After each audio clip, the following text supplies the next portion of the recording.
sa Santa Maria, Bulacan. Habang namimili sa palengke ang ina ng batang itatago natin sa pangalang Lani, ay tumayo muna siya sa gilid. Pagmasdan ang lalaking nakasuot ng asul na sombrero. Dumaan siya sa harap ni Lani, saglit na tumigil. Lumingon at pagkatapos ay naglakad ulit pabalik. Maya-maya pa, dumaan ulit siya, pero hinipuan niya ang 10 taong gulang na si Lani. Tumanggi nang humarap sa kamera ang ina ng batang si Lani pero nagbigay siya ng detalye sa insidente.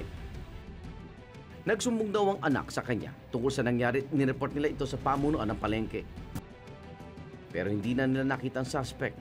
Wala rin daw nakakilala rito. Nagreklamo rin sila sa pulisya pero wala rin na isang bang kaso laban sa suspect. Simula na mangyaring insidente ay nagkaroon daw ng trauma si Lani sa mga lalaking masasalubong o kanyang makikita. Mas naging maingat at mapagbantay na rin daw siya sa anak. Ang panghihipo ay labag sa batas. Nakapaloob ito sa kaso ng acts of lasciviousness. Ang acts of lasciviousness ay isang pamamaraan ng pagkakaroon ng kontak na pisikal sa katawan ng ibang tao upang maibsan o maisakatuparan ang pagnanasa niya. Pero wala siyang intensyon o hangarin na magkaroon ng sexual intercourse o pakikipagtalik. Kadalasan, ang target ay sa masiselang bahagi ng katawan, kung saan pakiramdam ng biktima ay intimidated siya. Igan, pwede mong kasuhan ang sino mga hawak sa'yo saan mang parte ng iyong katawan at hindi ka komportable rito. Pwede siyang makulong ng 6 na buwan at 1 araw hanggang 6 na taon ang may gawa nito.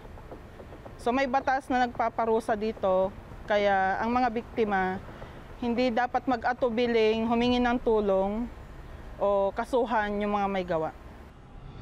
Kung makakita tayo ng ganitong pambabasto sa babae man o lalaki, pwede nating sitayin ng gumagawa ng kahalayan. Pwede rin nating isagawa ang tinatawag na citizen's arrest.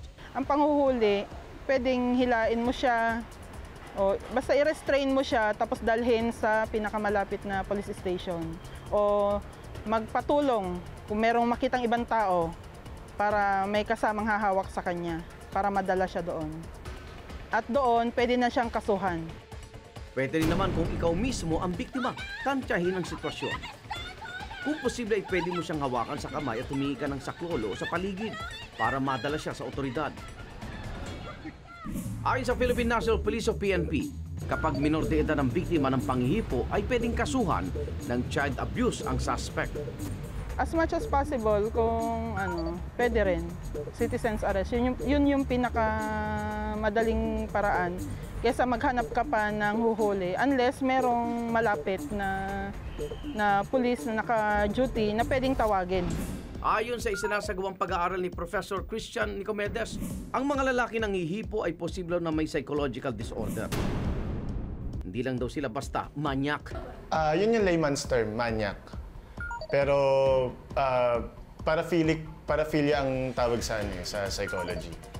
Yan. Pero may slight difference siya kapag dinefine. Kapag mania kasi,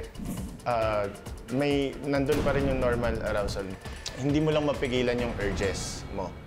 So, ginagawa mo siya. Ay sa eksperto, kapag bata ang biktima ng pambabasos o panghihipo, sa ilang pagkakataon, long-term o pangmatagalan ng epekto sa kanila. Once na may ginawa ka sa ibang tao na sexual, then walang consent.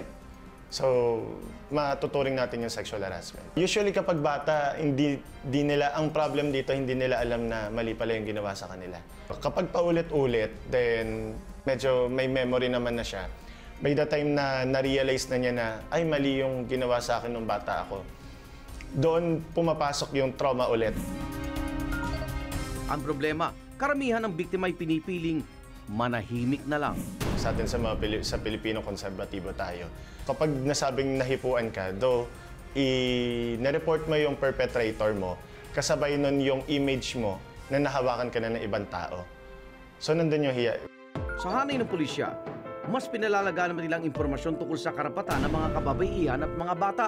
Nagle-lecture po kami tungkol sa mga batas na nagpaparusa sa mga violations against children and women sa iba't ibang lugar ng bansa. Yun yung paraan ng PNP para maging aware ang mga kababaihan o yung mga would-be victims.